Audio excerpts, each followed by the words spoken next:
Hi guys, today we're going to be doing a phenol chloroform extraction. This is one of the more dangerous techniques because we're going to be working with both chloroform and phenol chloroform isoamyl alcohol. These can burn your skin, they'll go right through latex, and one of them will go right through nitrile, so you got to be very careful when you're working with these.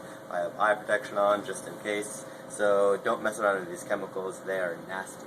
The point of a phenol chloroform extraction is to get your DNA out of some sort of enzymatic step, or you can purify it from like a tissue sample. In this case, I did a ligation for a library, and I want to get just my DNA and get rid of all the enzymes that are inside of there. That's why this procedure is going to work for me.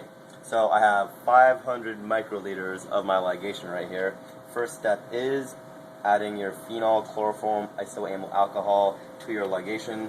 So 500 microliters, going to get my P1000.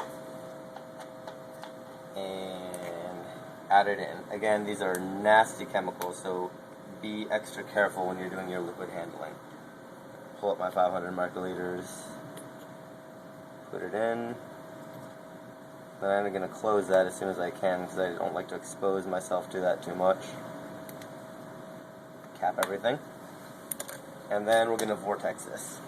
And what you're going to see is it's going to turn kind of white. Also, another thing I do is I just check my gloves to make sure I didn't spill anything on me. I look clean.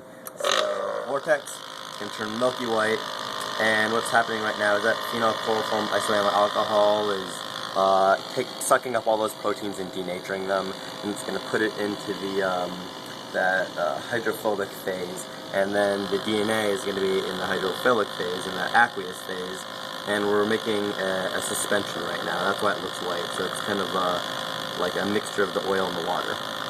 So that's probably good, and now what we're going to do is we're just going to vortex this, or not, we're going to spin it down for 2 minutes. So we're going to balance, we're going to put on our top, close it up, hit start. And we're actually done with the phenol chloroform isoamyl alcohol. That's just for the first step. And the next couple of steps are going to be using just the chloroform. Again, this is nasty stuff, so you want to be very careful with this.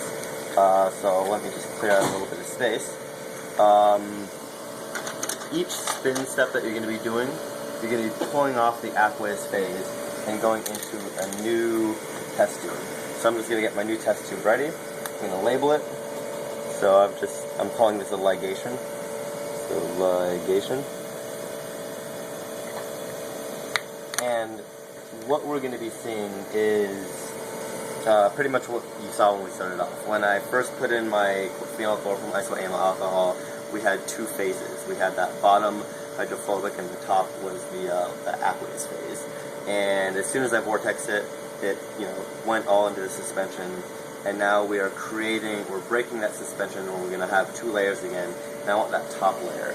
And I'm going to pull it off. I'm going to start off with pulling it off with my P1000. I'm going to pull off like maybe 80-90% of it. And then I'm going to try to get the last little bit with my P200. I can be a little bit more accurate with that. And I'm going to try to pull off as much as I can.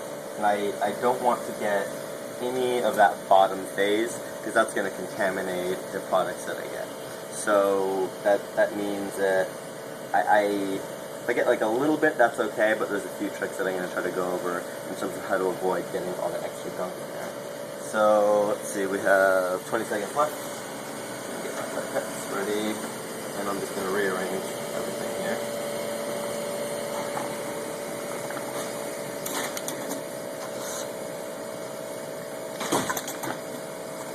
Okay, and we are almost ready to go.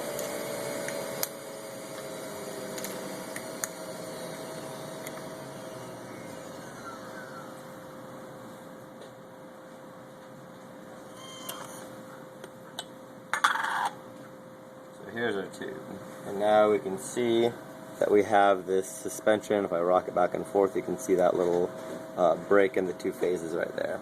So we want that top phase. So I'm gonna open my tube. You want to do this very gently. You don't want to disturb anything.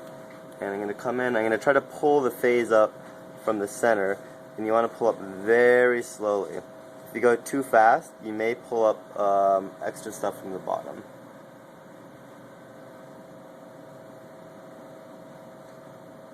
So I'm going to go to about there. Should have that tube open already.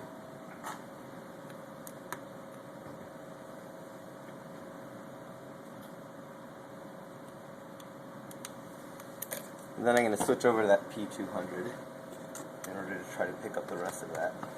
So the trick that I do is, I was coming straight down before. What I'm going to do is I'm going to try to angle it a little bit and get a little bit more of a bubble, which helps me get at that phase. So again, I'm going to try to go from the center.